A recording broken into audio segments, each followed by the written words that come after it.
haddana waxaad mooddaa in dhallinyarada Soomaaliyeed doorkii ay lahayd ee gaabisay taasna waxaa keenaysa runaantii burburkii iyo dhibaatadii faraha badnaa ee soo mareen dhallinyarada Soomaaliyeed anigoo ku hadlaya codka dhallinyarada gobolka Banaadir mudane madaxweyne mudane wasiir iyo dhammaan xildhibaanada dhallinyarada gobolka Banaadir 17 degmo 11 bishii May maama wasiir Khadiija waxay noo furtay barnaamij aan ugu talagalnay taalantiga dhallinyarada hal abuurka ay leeyihiin inaan soo saarno ay ku tartamaan 17 degmo tartankaas oo runaantii oo lagu maamuusayay maalinta dhallinyarada Soomaaliyeed oo ahaa isbuucii dhallinyarada taasna waxay tusaysaa dhallinyarada inay ku jiraan dhallinyaro fara badan oo hal abuur leh oo fikradooda iyo soo bandhigi karaan marka anigoo fursaddan ka faa'iidaysanayo waxaan rabaa dhallinyarada Soomaaliyeed si jiilka ka dambeeya carruurteena ay mustaqbal fiican ay u helaan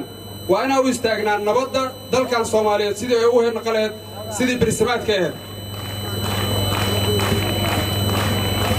dalkeena haddoo nabad noqdo aan annaga dawladdeena garab istaagno dhallinyaradeena iyo jiilka annaga naga dambeeya carruurteena waxay helayaan mustaqbal wanaagsan waxay helayaan waxbarasho friya waxay helayaan caafimaad friya intaasna waxaa awood u ah inaan dalkeena u istaagno sidoo nabad ku noqon lahay inaan iska ilaalino qabiil iyo qabyaalad inaan garab istaagno dawladdeena mudane madaxweyne waxaan rabaa inaan fursaddan ugu faa'iidaysto labadii sano aad xilka haysay weligeed ma ayna dhicin 27 sano ee la soo dhaafay in dhallinyaro Soomaaliyeed ay helaan fursad shaqo abuur ah gobolka Banaadir wuxuu fursad u helay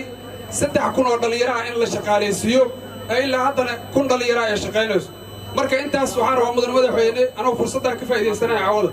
inaan kaaga mahadceliyo dhallinyarada gobolka Banaadir waxay diyaar u yihiin aryaabeen inay ka shaqeeyaan nabad iyo horumarka dawladdana ay garab istaagaan wixii diidan dawladnimadana waxaa diyaar u nahnay inaa wixii ay nagala kulmaan ay heli doonaan insha Allah tacaala wasalaamu calaykum waraxmatullaahi wabarakaatu